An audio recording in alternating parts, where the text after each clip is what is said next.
Hey, it's Sandman. Thanks for tuning in the 103 GBF YouTube channel.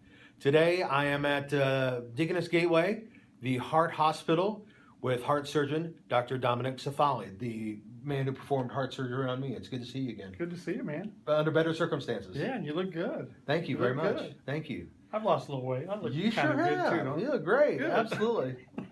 I thought I'd Good talk to a be here. little bit about how I got to go under the knife with Sure. you. I found myself, while I was out exercising, becoming increasingly short of breath, starting to have pains in my shoulders and my arms. And I let it go on for a couple weeks, but not too long.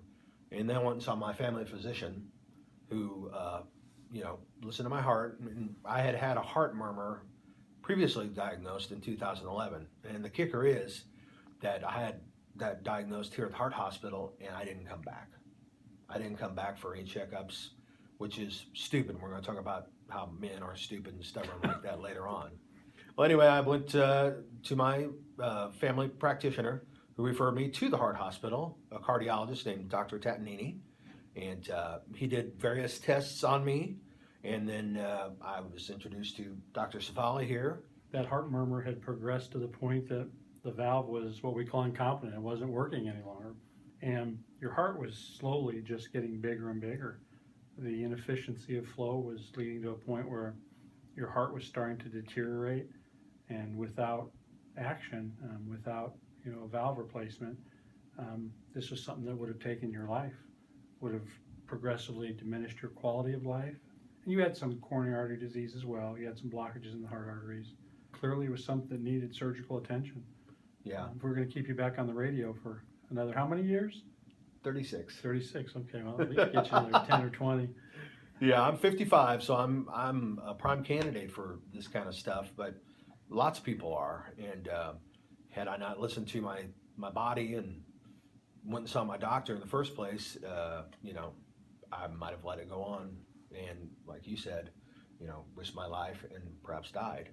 But once you got in and cracked my chest open and did the valve replacement, you did see that I needed a triple bypass. I never crack people's chests open. I'm sorry. All that does is scare people away from surgeons. I very gently divide the breastbone, treat it with tender, loving care. I'll tell you what he said to me before is I have some tattoos on my chest, and he said, I think I can keep those in line for you. And I said, not really that worried about that. He said, well, I can do it, no problem. And you did, and they lined up perfectly. Thank goodness. And I've healed up so well. I can't tell you, everything seems to be almost back to normal, and I can't thank you and your team enough. You guys did a fantastic job. I can't say enough about the Heart Hospital and the staff, the nurses, the techs, the people that take care of you every day while you're in here. Heart surgery is a huge team effort, and we're very proud of what we've been able to achieve here. Absolutely. I'm very grateful. In fact, I said, thank you for saving my life, and you said, it's a whole team that does it. Well, I don't, people give me that accolade often, and I know this is a radio station. I know this is supposed to be secular, but I don't think I'm in charge of who lives and dies. I think there's a God in heaven who determines who lives and dies. But I agree. I do believe that. Let's talk a little bit about heart health and maybe early signs or early detection of heart disease. Mm-hmm. I mean, what would people notice when you listen to your own body and things like that? What are some of the symptoms that? Well, it depends. You had a combination of coronary disease and valvular disease. Valvular disease, as it progresses, can cause heart failure, strain on the heart. Oftentimes, shortness of breath is not an uncommon symptom. With that, as fluid tends to back up, oftentimes into the lungs or into the outer circulation of the body. But also, progressive valvular disease can sometimes, depending on the valvular abnormality, can lead to chest pain as well. As early as what age could this come on? I mean, Yeah, it varies. There's no real rule, right? That's a great question.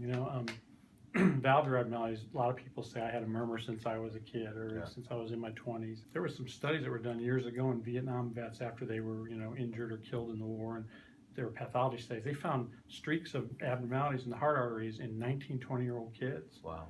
So, the disease actually can start fairly early. As a heart surgeon, you see all different types of situations come through, and they've developed through people's lifestyles and different things like that. What are some of the things that you would warn people about that can contribute to heart damage. Sure. But genetics is one of the things you can't do anything about. Obviously, a lot of these things are inherited, but your questions that go in, there are things that you can modify. Picking up on early problems that you have, high blood pressure, diabetes, those are things, get in the hands of a good family doctor so they can start tailoring those problems early. That can be good preventative medicine. But there are actually practices that people engage in that can hurt them. I mean, smoking is one of the biggest one, unfortunately. I mean, it's a terrible habit. Lots of people enjoy it and get hooked on. Smoking is one of those things that I think even one cigarette, on a regular basis is bad.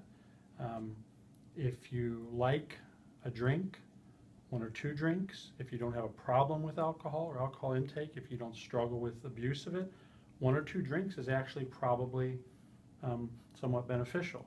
But if you have a problem with drinking, excessive drinking, period, is any type of drinking is not a good choice. Sure.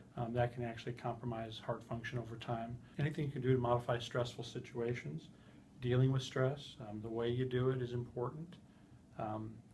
Healthy lifestyles, diet, exercise if possible, all those things can contribute to minimizing the progression or the beginning of a lot of these problems. A lot of it seems like for most people it's just common sense living. Mm-hmm. If you're going to smoke, there's going to be some kind of repercussion one way or another. So it's been very helpful and very informative. Well, I think the Heart Hospital is lucky to have a great group of surgeons and cardiologists, such as Absolutely. yourself and Dr. Tatnini.